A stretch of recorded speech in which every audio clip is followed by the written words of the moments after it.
धरनों ने ये मुल्क में एक हैजानी कैफियत पैदा कर दी थी और हर तरफ अफरा तफरी का सामान था, तोड़ फोड़ कर रहे थे और पुलिस वाला शहीद हुआ, रेंजर्स के वो शहीद हुए। मुल्क की जो इन्होंने बेइज्जती इन्होंने करवाई। एक दिन के अंदर स्टॉक एक्सचेंज 3,500 पॉइंट्स नीचे आके गिरा। 70 महीनों बाद जो इन्फ्लेशन है वो अपनी कम तरीन सतह पे है। 2018 में मियाँ मोहम्मद नवाज शरीफ के दौर में वो 3.5% थी। अल्हम्दुलिल्लाह इस महीने में ये 4.9% पहुंची है। ये अल्लाह ताला का बड़ा एहसान है। It is beyond imagination. 70 माह बाद मुल्क में महंगाई की शरह में रिकॉर्ड कमी हुई है। इन्फ्लेशन रेट 4.9% होने से गरीब आदमी पर महंगाई का बोझ कम होगा। उम्मीद है पॉलिसी रेट में भी कमी आएगी। वजीर आजम शहबाज शरीफ का काबीना इजलास से खिताब। कहा, पिछले दिनों इस्लामाबाद की सड़कों पर धरनों, अफरा तफरी और तोड़ फोड़ से जो हिजान पैदा हुआ उससे एक दिन में स्टॉक एक्सचेंज 3,500 पॉइंट्स नीचे आई। लेकिन डी चौक के साफ होते ही स्टॉक एक्सचेंज ने बाउंस बैक किया, जो साबित करता है कि नीयत साफ हो तो मुस्बत नताइज आते हैं। वजीर आजम की कौमी एयरलाइन पर यूरोपीय यूनियन में पाबंदी खत्म होने पर अवाम को मुबारकबाद। कहा, कौमी एयरलाइन की बिडिंग में जहां और कमजोरियां थीं वहां एक ये भी थी कि सारे रूट्स तो बंद हैं, एयरलाइन ले लें तो उड़ाएंगे कहां। वजीर आजम के मुल्क से चीनी की अफगानिस्तान स्मगलिंग रोकने पर पाक फौज को खिराज तहसीन। कहा, यह स्मगलिंग आम निगरानी से नहीं बल्कि आर्मी की मुकम्मल गिरफ्त से खत्म हुई है। चेयरमैन पीटीआई बैरिस्टर गौहर का फाइनल कॉल के दौरान सैकड़ों शहादतों का बयान देने वाले पीटीआई रहनुमाओं से ऐलान ला ताल्लुकी। अडियाला जेल में बानी पीटीआई से मिलने के बाद मीडिया से गुफ्तगू में बताया, बानी की सेहत ठीक है, सेहत से मुताल्लिक फैलाई गई खबरें गलत हैं। बानी के अडियाला जेल में ना होने की खबरें भी गलत हैं। बैरिस्टर गौहर ने कहा कि बानी पीटीआई को 24 नवंबर के एहतजाज और 12 शहादतों का बताया गया। बानी ने कहा, यह मामला कौमी असम्बली और सेनेट में उठाएं, अगले लाहे अमल का ऐलान बानी पीटीआई खुद करेंगे। बैरिस्टर गौहर ने कहा, 24 नवंबर को डी चौक नहीं जाना था, किसी लीडर को डी चौक पहुंचने का नहीं कहा गया। बानी पीटीआई ने सारी क़यादत पर एतमाद का इजहार किया है। एस्टैब्लिशमेंट से मुज़ाकरात के सवाल पर बैरिस्टर गौहर बोले, इस पर वो फिलहाल कुछ नहीं कह सकते।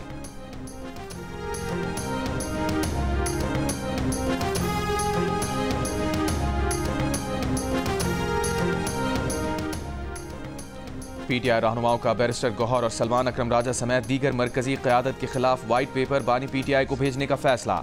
ज़राए के मुताबिक कोर कमेटी मेंबरान ने मरकजी कायदीन को कशीदगी का जिम्मेदार करार दिया। पीटीआई कायदीन का मौक़िफ़ है कि बैरिस्टर गौहर ना ग्राउंड पर थे, ना ही कायदाना किरदार अदा किया। पीटीआई के लोगों पर FIR हैं, लेकिन बैरिस्टर गौहर हर बार बच निकलते हैं। हलीम आदिल शेख ने कहा कि बाकी सब पर FIR, लेकिन मरकजी क़यादत आज़ाद है।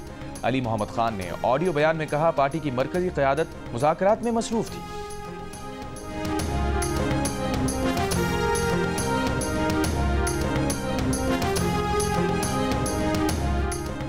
बुशरा बीबी की तर्जुमान मशाल यूसुफजई और बुशरा बीबी की बहन मरियम रियाज भट्टू ने दावा किया है कि बानी पीटीआई को अपनी पार्टी के कॉम्प्रोमाइज लीडर से ज्यादा बुशरा बीबी पर एतमाद है।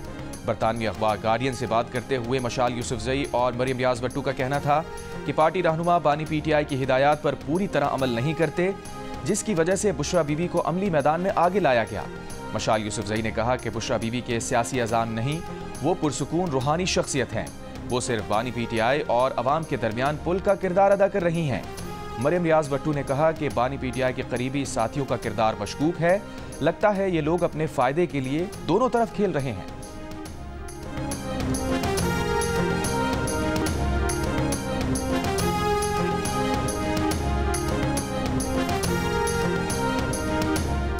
पीटीआई रहनुमा शेर अफजल मरवत ने कहा है कि बुशरा बीबी की बहन और तर्जुमान की तरफ से जो बयानिया आ रहा है उस पर पार्टी क़यादत के संजीदा तहफ़्फ़ुज़ात हैं।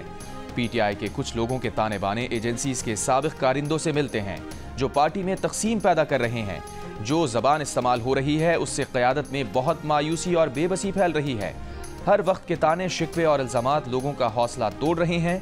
प्रोग्राम आज शाहज़ेब खानज़ादा के साथ में गुफ्तगू करते हुए उन्होंने मजीद कहा, इन बयानात पर बानी पीटीआई को मुदाखलत करनी चाहिए और इन चीज़ों को रोकना चाहिए। हमें ऐसे बयानात से बड़ी तकलीफ हो रही है। कासिम खान सूरी ने जो बातें की, ये वक्त इन बातों का नहीं है। ऐसी बातें हमारे हौसले तोड़ने का सबब बन रही हैं।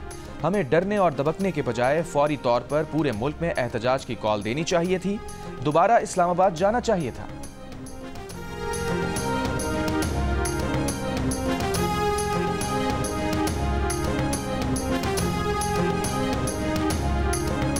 की रात को और 27 की सुबह को जो भी मुजाहिरीन वहाँ से भाग रहे थे उनको अटक पुलिस ने, रावलपिंडी पुलिस ने अरेस्ट किया। इंकशाफात हुए, जो भी रिकवरीज़ हुई मैं कहूँगा इंतहाई एस्टॉनिशिंग और होश रुबा इंकशाफात थे। 1150 मुलजमान का डाटा भेजा फॉर एनालिसिस, उसमें से ये 89 उस 1150 में से निकल आए हैं जिनका कोई डाटा पाकिस्तान में मौजूद नहीं। सारे बंदे ये इंतहाई जो है प्रोफेशनल, इंतहाई ट्रेंड, और ये वो जो मैंने पिछली दफ़ा भी कहा था कि अस्करी विंग, ये वो अस्करी विंग के इंडिविजुअल्स हैं। 24 नवंबर को एहतजाज करने वालों में 100 तरबियत याफ्ता शरपसंद थे। मुजाहिरीन ने पुलिस पर केमिकल बमों से हमले किए, ब्राज़ीली साख्ता आंसू गैस शेल फेंके। ये शेल पाकिस्तानी शेल से 4 गुना ताकतवर थे। बुलेट प्रूफ जैकेट्स पहने और वायरलेस सेट से लैस इन मुजाहिरीन ने पुलिस की कम्युनिकेशंस ब्लॉक कर दी थी। डीपीओ अटक डॉक्टर गयास ने प्रेस कॉन्फ्रेंस में बताया, मुजाहिरीन के पास केमिकल और बोतलों से भरी एक गाड़ी चलती फिरती बॉम्ब फैक्ट्री थी। 1150 गिरफ्तार अफराद में से 89 का पाकिस्तान में डेटा ही नहीं। शुबा है कि इनका ताल्लुक ऐसे मुल्क से है जिससे पाकिस्तान के ताल्लुकात ठीक नहीं। अटक में मुजाहिरीन से कोई हलाक नहीं हुआ। झड़पों में पुलिस के 147 जवान जख्मी हुए, 25 शदीद जख्मी हैं।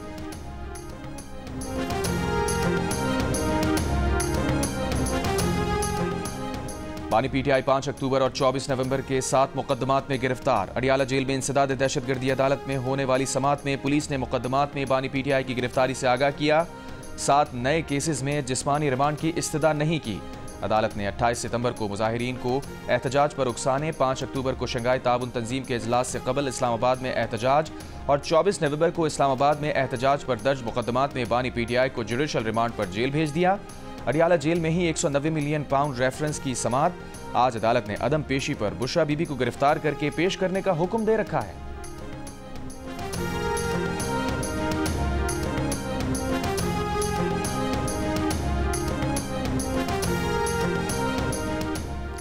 डी चौक इस्लामाबाद पर एहतजाज करने पर बानी पीटीआई, बुशरा बीबी, उमर अयूब और शेर अफजल मरवत समेत पीटीआई के रहनुमाओं के वारंट गिरफ्तारी जारी। थाना कोहिसार ने इंसदाद दहशतगर्दी अदालत से 96 मुल्जिमान के वारंट हासिल किए। मुराद सईद, सलमान अकरम राजा, जुल्फी बुखारी, रऊफ हसन, शुएब शाहीन और शहराम तरकई के नाम भी मुल्जिमान की फहरिस्त में शामिल।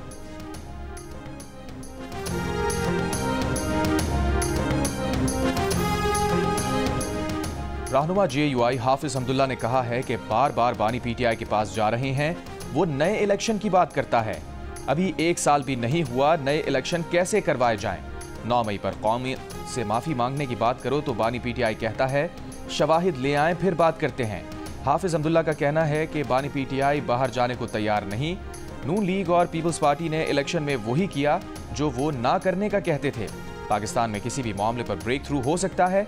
मुशर्रफ पहले नवाज शरीफ और बेनजीर भुट्टो को मुल्क के लिए सिक्योरिटी रिस्क कहता था, फिर मुशर्रफ ही ने दुबई में बीबी से एनआरओ किया।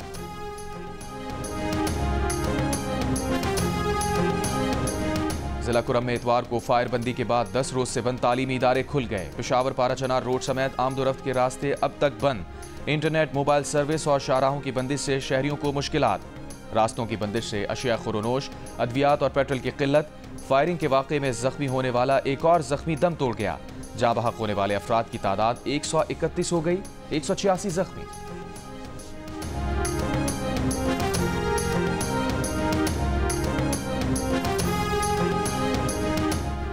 ग्रैंड जिरगा अगले चंद दिनों में कुरम का दौरा करेगा। सूबाई हुकूमत जिरगे को मुज़ाकरात करने के लिए सपोर्ट करेगी।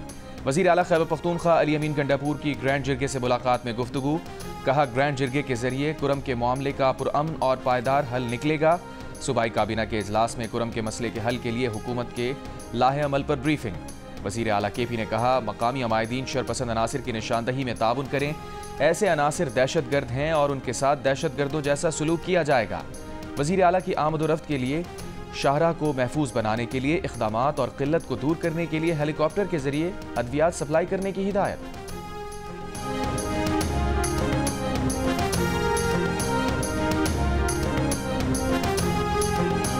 चेयरमैन पीपल्स पार्टी बिलावल भुट्टो जरदारी से गवर्नर खैबर पख्तूनख्वा फैसल करीम कुंडी की जरदारी हाउस में मुलाकात। पीपल्स पार्टी खैबर पख्तूनख्वा के ओहदेदारान ने बताया सूबे में अमन व अमान की सूरत हाल मखदूश है। बिलावल भुट्टो को मोहम्मद अली शाह बादशाह और शाजी खान ने खैबर पख्तूनख्वा के वफाकी हुकूमत पर तहफ़्फ़ुज़ात से आगाह किया।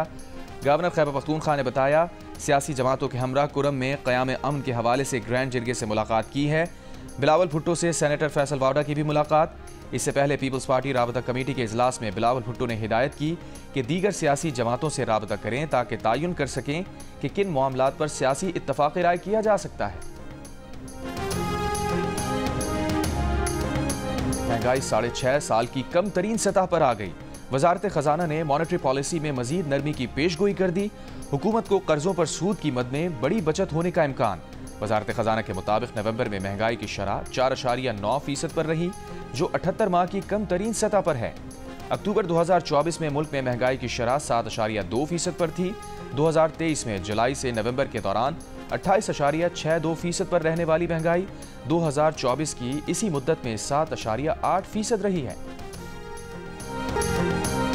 बलूचिस्तान के जिला दुक्की में जालाबारी 42 साल का रिकॉर्ड टूट गया। जालाबारी से सोलर प्लेटों और दरख्तों को नुकसान, सर्दी बढ़ गई। वादी नीलम के सयाहती मकामात अड़ांकेल, अपर ग्रेस बर्फबारी से ढक गईं। सिंध के शहरों में सुबह और रात के औकात में खुनकी। कराची में आज से वक्फे से तेज हवाएं चलने की पेशगोई। पीर को सबसे कम दर्जा हरारत लिया में -8, स्कर्दू गोपस हुंजा में -3 और कलाम में -1 डिग्री सेंटीग्रेड रिकॉर्ड किया गया।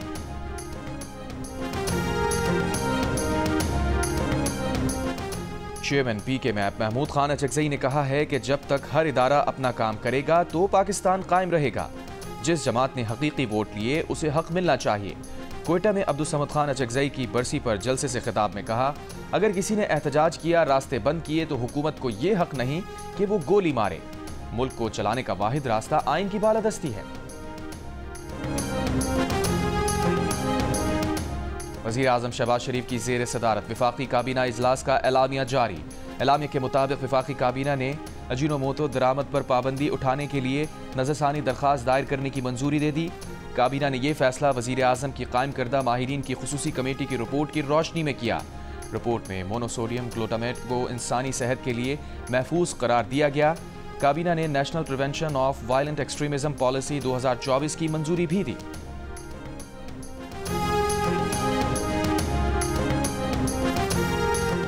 गवर्नर सिंध कामरान रिसोरी ने कहा है कि जरूरत है कि पूरे पाकिस्तान में हम आहंगी पैदा करें। अंदरूनी हालात यूं ही खराब नहीं होते, इसमें बैरूनी हाथ मुलव्विस है। अगर हम सब मिलकर मुकाबला करेंगे तो इन हालात से निकल आएंगे। लाहौर में मीडिया से गुफ्तगू करते हुए कहा, पाकिस्तान में टैलेंट की कमी नहीं, हमारे मुल्क में वसाइल मौजूद हैं, काम करने की जरूरत है। मैं गवर्नर खैबर पख्तूनख्वा होता तो गंडापुर को चाय और पकौड़े पेश करता।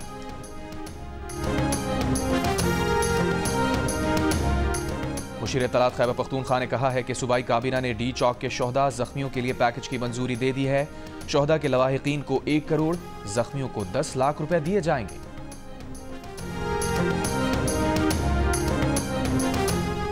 इस्लामाबाद हाई कोर्ट के साबिक जज शौकत अजीज सिद्दीकी 3 साल के लिए chairman national industrial relations commission तैनात।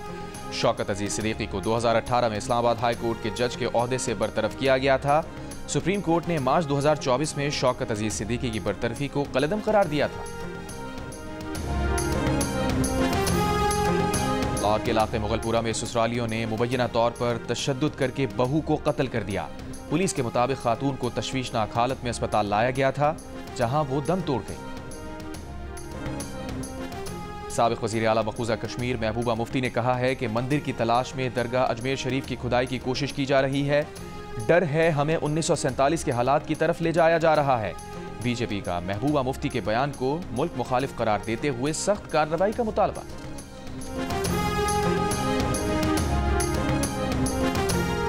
लबनान में जंगबंदी के बावजूद इसराइली फजाई हमले, 1 लबनानी फौजी समेत 4 अफराद शहीद। हिजबुल्लाह ने जवाबी हमले में इसराइली फौजी अड्डे को निशाना बनाया। इसराइली फौज की गजा पर बमबारी जारी। गुज़श्ता 24 घंटों में मजीद 50 से ज़ायद फ़लस्तीनी शहीद। इसराइली हमलों में अब तक 33 यरगमाली मारे गए, कुछ यरगमाली लापता हो चुके। हमास का बयान, कहा नेतन्याहू तुम्हारी अहमकाना जंग यरगमालियों को हमेशा के लिए खो सकती है। कर लो जो कुछ करना है इससे पहले कि बहुत देर हो जाए।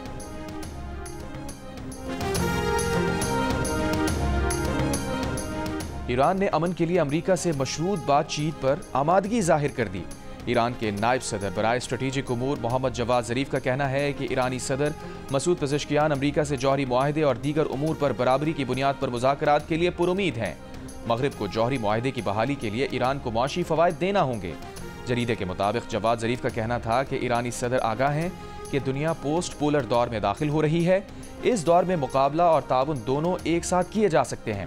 फ़लस्तीनियों को हक़ खुद मुख्तारी मिलने तक हमास और हिज़्बुल्लाह कायम रहेंगी।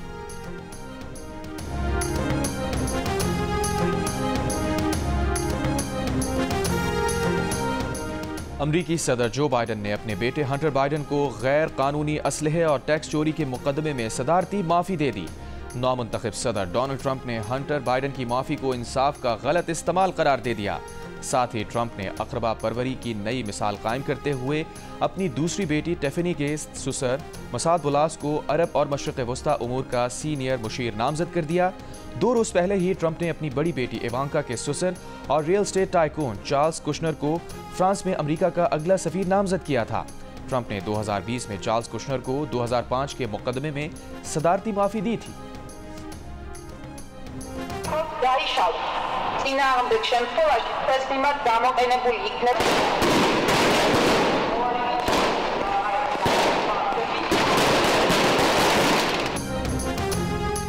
जॉर्जिया में यूरोपीय यूनियन हामियों का हुकूमत मुखालिफ एहतजाज चौथी रात भी जारी रहा। दारुल हुकूमत तफलिस में पार्लियामेंट के सामने पुलिस और मुजाहिरीन में झड़पें, मुजाहिरीन का पार्लियामेंट की इमारत पर पथराव, पुलिस पर फायर क्रैकर और पटाखे फेंके। कराची आर्ट्स काउंसिल में आलमी उर्दू कॉन्फ्रेंस की तैयारियां जारी। कॉन्फ्रेंस 5 से 8 दिसंबर तक जारी रहेगी। पाकिस्तान समेत दुनिया भर के अदब व फन से वाबस्ता शख्सियात बड़ी तादाद में शिरकत करेंगी।